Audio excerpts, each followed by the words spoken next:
finally got a giant pile of parts for a 2J, which means time to put the engine back together for the mower. So we got gaskets on gaskets on gaskets, which is, you know, important.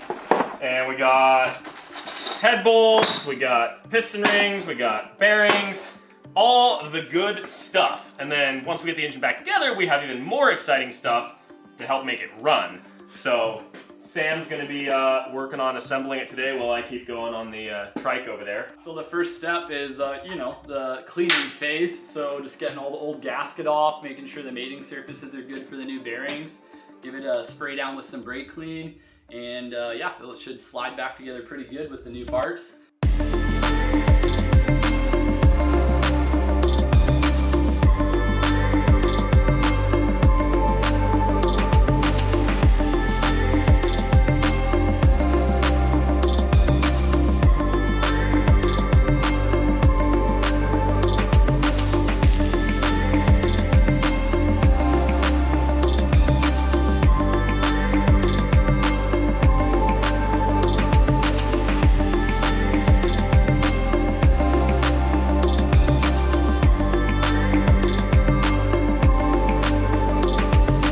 Well, safe to say that was not clean. Oh yeah, dude. I think my face probably looks like my hands at this point. It was a dirty one for sure.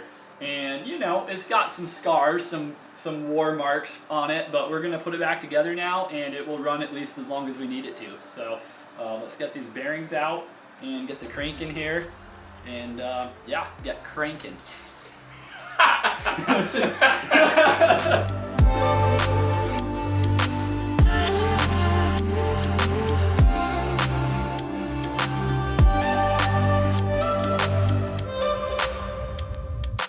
So while Sam's putting the engine back together, I'm gonna work on the gas tank for the 2J. So obviously the tank itself is done, but it needs a filler and an outlet and a return line. So the return line's easy. There's a bleeder screw here for when this was a propane tank, so I just took that out. We had some parts laying around, done, return line. Now I've got to put a bung in the bottom for this, for the outlet. A little bit larger diameter, more flow. And to do that, I'm using an old air chuck because it's 1/2-inch pipe thread and it's steel. So I can just cut that chunk off, weld it into here, and we're good to go.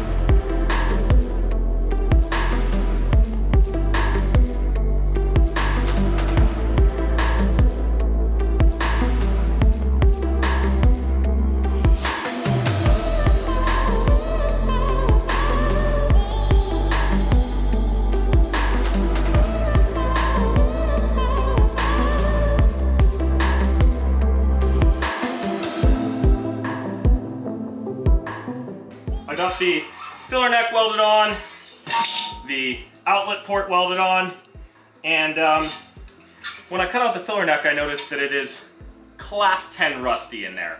So I threw a chunk of chain in there, and now I'm gonna do the real man's shake weight for the next 20 minutes. Try and rattle off all the loose rust in there.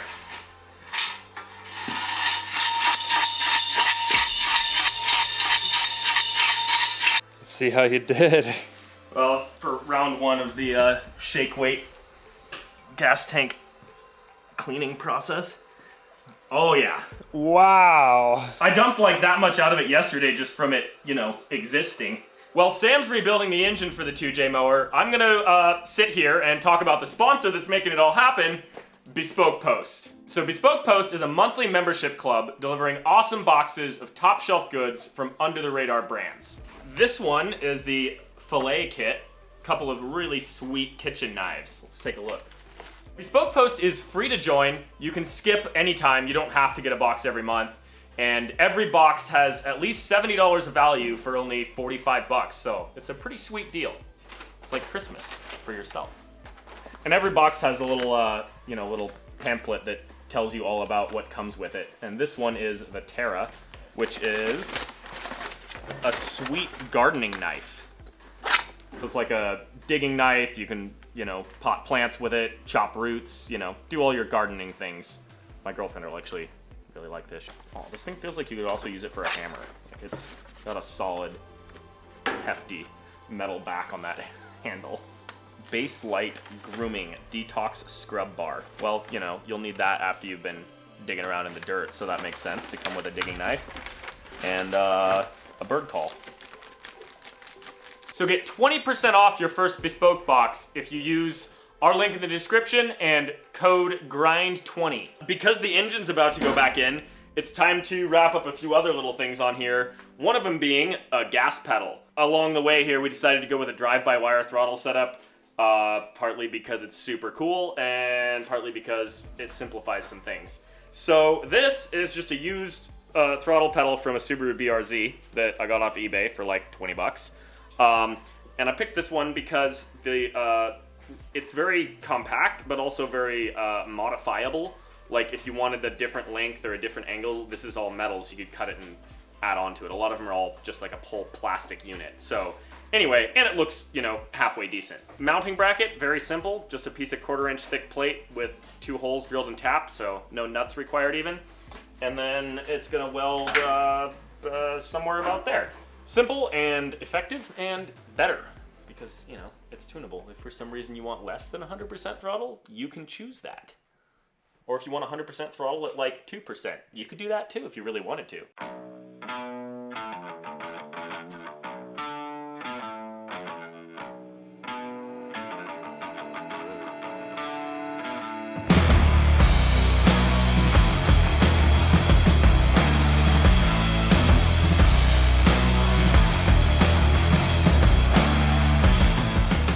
Day got like, you know, 20 years worth of gasket and dirt cleaned off of this, so well, almost all of it. So now we got the bearings and all the gaskets. We're gonna put it back together, and you know, if it goes smooth, hopefully get it all bolted together today. So that's the goal.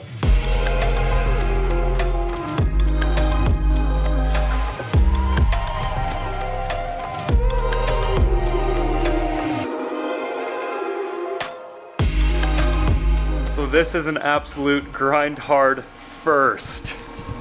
Oh shoot, a torque wrench. What is that? You know, it's used twice. Bearing caps and heads, that's it. And then we put it away and it lives in the drawer. Oh shoot. So our buddy Clinton at Dirt Garage, last time I saw him, we were going to Moab. I show up and like the first thing he says to me is, "Can you believe they don't have a torque wrench?" I was like, "Oh yeah, I believe that for sure." So Clinton, we're using the torque wrench and yeah, let's do it. So what all have you done so far? Just put the bearings in, put these thrust washers back in, or the washers, sure, we'll call them that. And now I'm torquing down the caps, and then we'll put the pistons in and flip it over and put the head on. So pretty simple.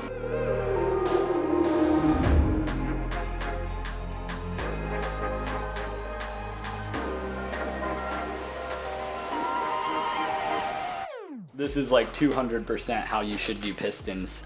You just get 2 flat heads rather than, you know, the right tool. Yeah, I don't have a ring compressor. And then just, yep, give it the good old fist bump. The gas pedal is perfect.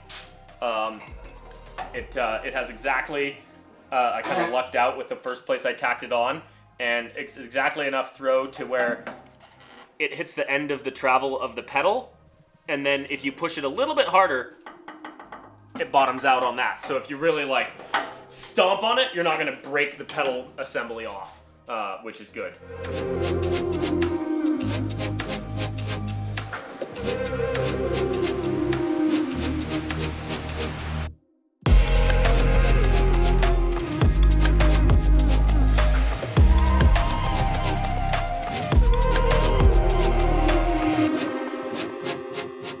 Well, I mean, it's a lot really fast. So we got the head on, got the cam shafts back in, and now I think, don't quote me on this, we're clocking the cam. So yeah, so we tighten them down, loosen them in different positions, and then retighten those caps to make sure it seats well. And then at that point, really, we just got to put the timing back on the front. We'll probably leave the intake and exhaust off, right? I imagine, Yeah. until we put it inside. So we're getting pretty close to dropping this thing back in.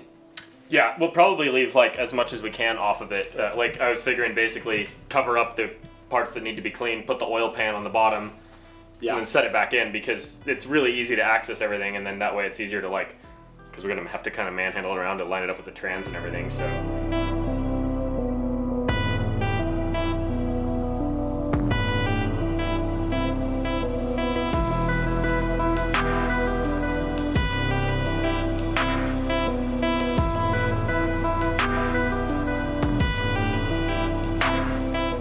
The time has come to put the first shiny, beautiful parts on the 2J. We've got these beautiful adjustable aluminum cam sprockets from Goleby's, and the main reason for that is this, which is a cam sensor kit, so that we can get rid of the distributor, which is ideal for making more Go Juice. Also, yeah, these are also a lot lighter, which, you know, weight reduction is always a good thing. So, yeah. And, you know, they just look so nice.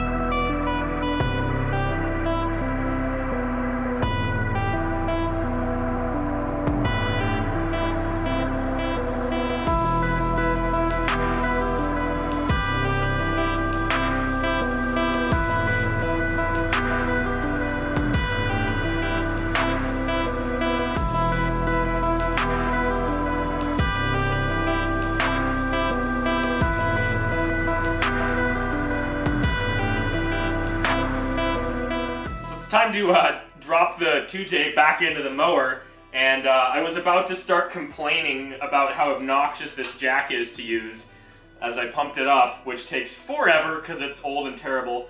Wait a minute, we have a thing! This is the air hydraulic ram out of the Rogue Fat Bender, because we just upgraded to the electric hydraulic. So I'm pretty sure this is just a direct bolt in, and then this jack will be way better.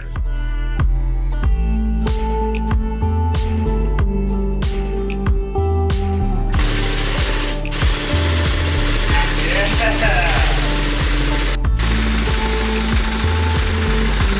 Nice.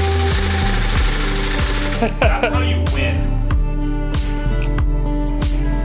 Their souls pass through the morning. Oh yeah, this is the most exciting thing that's happened in a minute in the shop. Time to put it in. Let's go. Yep. Air hydraulic live. Oh, yeah. You get when you suddenly know everything. Bring me to life. My eyes are open, my thoughts alive. So we got this in there and bolted up real nice to the transmission, and that's all fine and dandy, but this bell housing from, eBay and this clutch from eBay do not like each other. They're not from the same part of eBay. So, you can see right here where when we bolted it down, the flywheel, these little bumps on the sides of it run right into the bell housing, and makes it a no-spin situation. Which brings me to an interesting point, and that is that this engine was probably never seized. Because we tried to turn it over while it was bolted to the transmission, and there was no chance that was ever going to happen. Not that it didn't need a rebuild, but it wasn't seized. I feel like you just realized that right No, now. I realized it about 5 minutes ago. I've just been sitting on it. Sitting on it for a second. Yeah, so that's interesting. But I mean, there was plenty of other reasons that we needed to rebuild this, and we came out with one of our engines had a block with a chunk missing, the other one had bad bearings, so this is better. But it was probably never seized, because when I took it apart and pulled the pistons out, they all just needed a light tap to break them loose. So We could have done that with a breaker bar. yeah, I had a 6-foot cheater bar on the breaker bar when I was trying to get it. So anyway, that's an interesting fact, but that doesn't really help our problem here, which is this doesn't clear. So at the moment, the plan is we're gonna just pull the bell housing off of the trans real quick, and see if we can't grind out enough clearance for the flywheel. Don't you? So we've got some proper shenanigans going on here. I started grinding out the inside of the bell housing and it was just taking forever, and there's no real way to grind out exactly where you need it ground out. But we put it on here to test fit and turn the engine over so it would like rub and show me where I need to grind it out. And the edges of the clutch piece that runs into it happened to be very sharp. Like just turning it around once by hand, it scraped out a good chunk of aluminum. So what we did here is put all these bolts in just loosely. We've got the starter in, and we've got some various combinations of jumper cables and batteries and a jumper pack here. And we're gonna see if we can crank it over and slowly grind out where it needs to be. I've got this jumper's just to hit the trigger wire for the starter. You see little pieces of aluminum falling out of there? This is gonna work great. This is what you want. This is how you wear your clutch hand. This is also how you test your starter. You were testing, all of it here. Compression, you can hear that going. Yeah. We're good. Yeah, just finger tighten a couple of these, see if that'll give us a little extra. There were some chunks of aluminum falling out. Yeah. Let's see here. Well, that spark plug was halfway in there. I guess we have some compression. Definitely got some compression.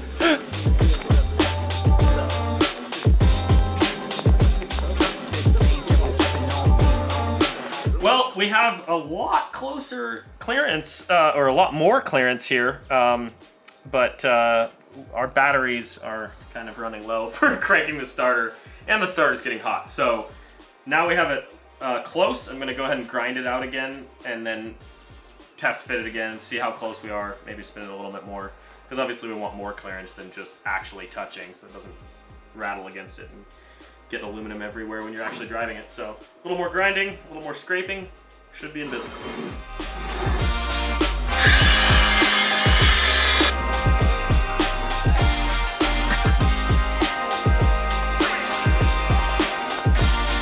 We finally got the engine in and the transmission bolted together without grinding noises, and it spins freely. So that was a giant hassle, but we got that done. So today it's time to put all the shiny bits on the engine. We've got, big shiny intake manifold, and then, drive-by-wire throttle body. And of course, I've still got the exhaust manifolds to put on. There's a bunch of little stuff to put on, and then we'll bolt the hood back on and modify it to fit all these pieces.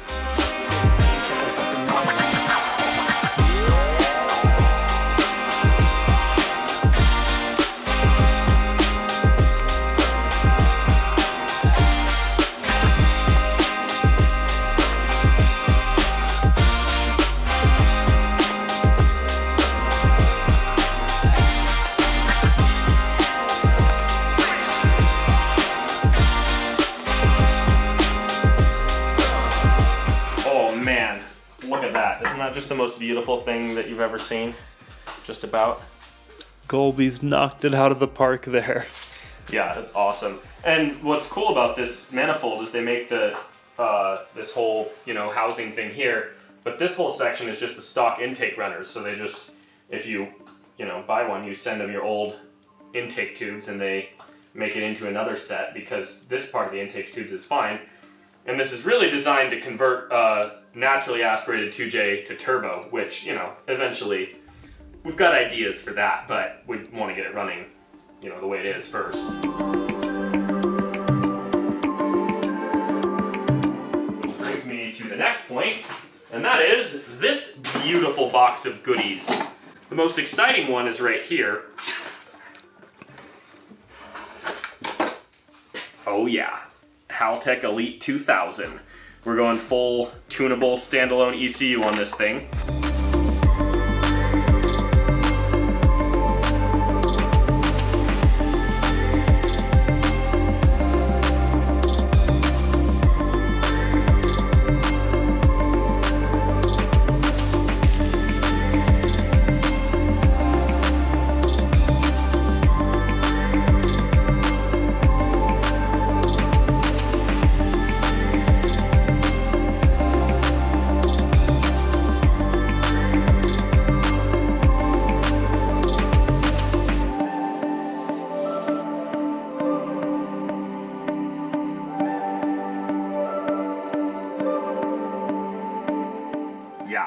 think that's a rebuilt engine for the mower. It looks so cool. We had, as usual, we had to roll it outside to admire our work and also clean the shop because it's a freaking disaster.